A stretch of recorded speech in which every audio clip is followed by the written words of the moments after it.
All right. So start off, Paul Blackburn is going to begin the season on the 15-day IL with right knee inflammation. Paul got through his most recent outing in good shape, no problems. Reported the next day with a little bit of knee soreness. It persisted the following day. We don't think this is serious. He got an injection to calm it down, but we do think this is inflammation. He'll have 7 to 10 days, no throw, and then we'll get back going pretty quickly. We would expect him to have him back at some point in the month of April. Other roster decisions and move on the position side. Both Max Kranick and Wasker Brazelbond have made the team. We informed those guys today. Hayden Senger will be on our team. We've also informed Hayden. Great story there. Very happy for Hayden. And the rest of the position player grouping, we're gonna go down to the wire here, and we'll not have an announcement until we release our opening day roster at noon tomorrow. And happy to answer any questions on any of that or anything else you guys got. What are you still kind of factoring in that last position player decision? It's really just ensuring we stay open to what might be out there.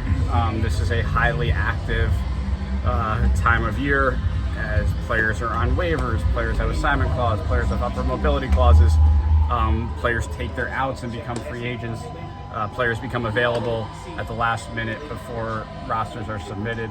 And the last thing we want to do is tell a player that they are on the opening day roster and then have to walk that back before rosters are due. So we're just going to make sure that we explore all possibilities before we announce anything final.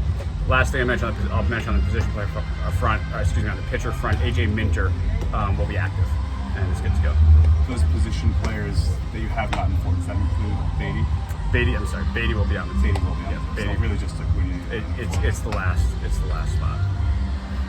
Beatty has been informed he'll be on the team. When it comes to finding somebody or potentially keeping that last position player spot open, is shortstop a priority for that? I think probably infielder. As we showed last year, Francisco's going to play every day.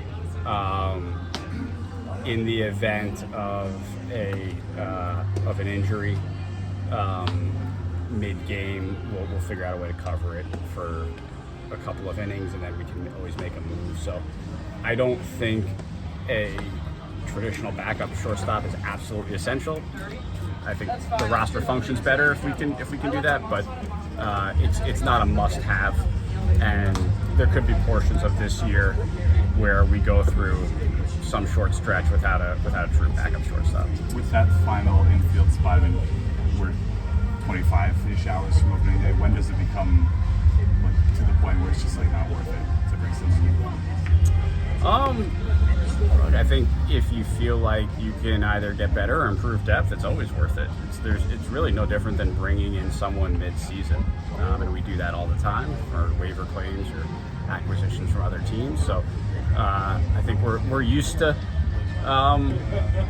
bringing people into the fold, making them part of our group, making them part of our culture, and if we find the right person to do it, we'll do it at this point as well. With spring training becoming more of a survival thing for many teams around the league, how do you rate how you guys kind of came out of it?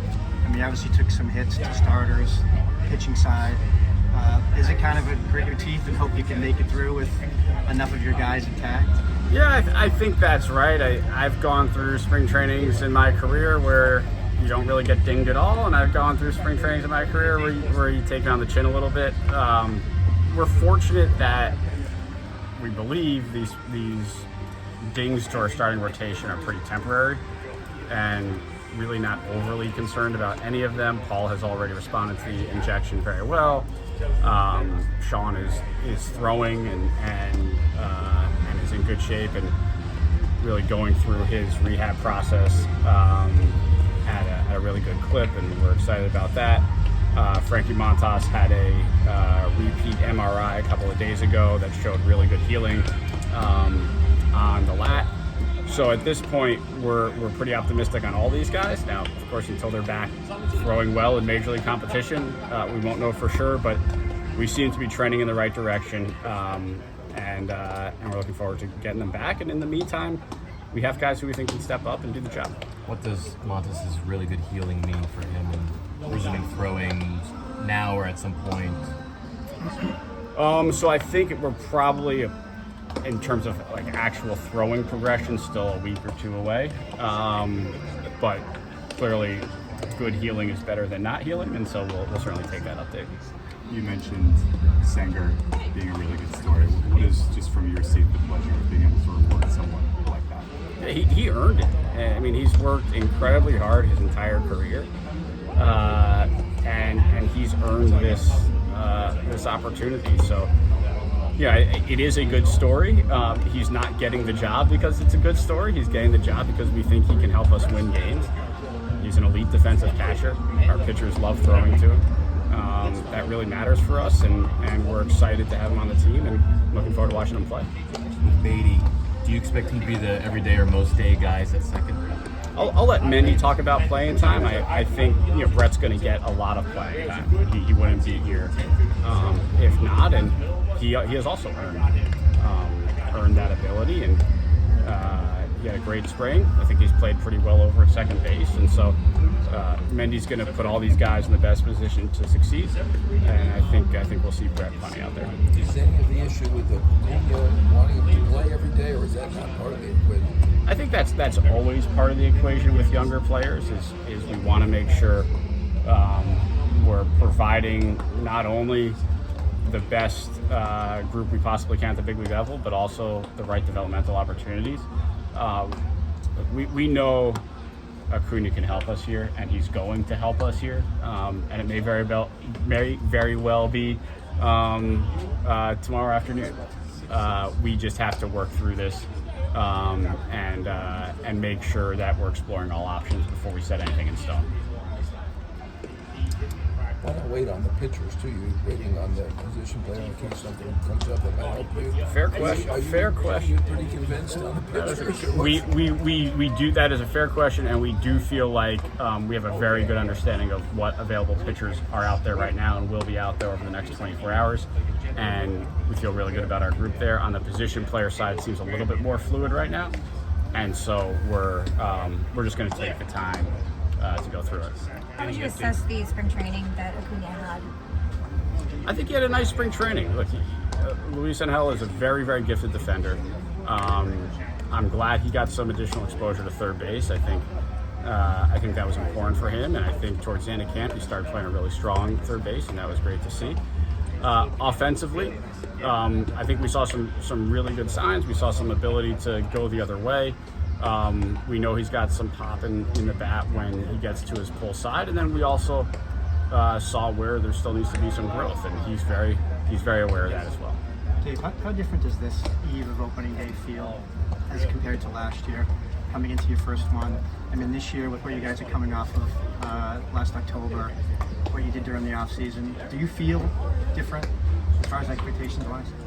I think for me personally, there's just more familiarity with the group and with the organization, and that's been true throughout spring training and heading into the opener. From an expectation standpoint, I know that's a big discussion, and it will continue to be. We had pretty high internal expectations last year, and so I don't know that from an expectation standpoint, it necessarily feels all that different. We know there's more attention, so maybe from like an attention standpoint, it's a little bit different. But we expected a lot of ourselves last year, and we expect a lot of ourselves this year. David, how's Jeff healing? Jeff seems to be progressing positively. I think he was asymptomatic yesterday, which is a great sign with an oblique. And so we'll now start working through some dynamic motion stuff and getting him back towards baseball activities. What do you see from this Astros team? They lost some big pieces, added some other guys. What do you see from this team? This is a good team. This has been one of the better teams in our game now, going on a decade. They've earned that, and I expect them to be a really strong team this year. They've lost some pieces that have been here for a while, but they've probably also replenished that a little bit as well. So this will be a good test for us this first week. Amazing. Thank you very much.